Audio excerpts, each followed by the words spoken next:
And joining me now from Ottawa is the page who protested, Brigette DePape.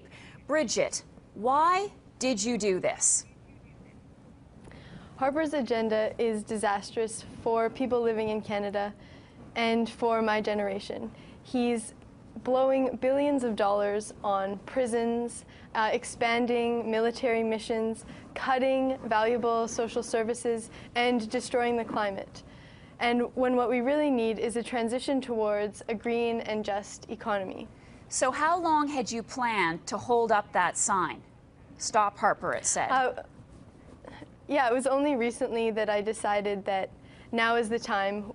We have 4 years of Harper majority, and we can't stop Harper's agenda within the parliamentary system. We need to engage in civil disobedience. We need to support social movements, workers, women's rights movements, environmental movements. This is the only way we're going to see real change. Why did you want to be a page, and why do you feel that this was the appropriate place to air your political views? I think that Harper's agenda is so dangerous that it called for doing something that is different. You know, it calls for civil disobedience.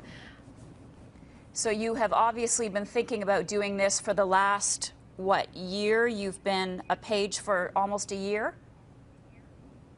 Yeah. And so what? Yeah, I've been a page for a year and just recently decided to do this. Just recently, within what, days, weeks after the election? A few days. Mm-hmm. And what happened to you once you held up that sign and we saw you escorted out of the Senate? What was said to you, and what did you say to them? No real verbal exchanges were had.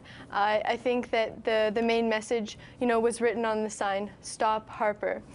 Most Canadians, in fact, 1 out of 4 eligible voters, only voted for the Conservatives. And so I think we really need to take action, and frankly, Canada needs an Arab Spring, and now is the time. And so you've been fired from your position? I have. Any regrets? Think you might wake up tomorrow and wish you hadn't done this? Absolutely not. The only real change we've ever seen has been through social movements.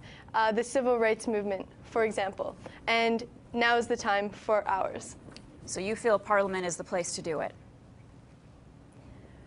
I think that within Parliament, we're not going to be able to stop Harper's majority rule for these 4 years. So we need to take action through civil disobedience, find creative ways to do it. People of all walks of life finding creative ways within their workplaces or in the streets. Brigette DePape, thanks very much for talking with us this evening. Appreciate it. Thanks a lot.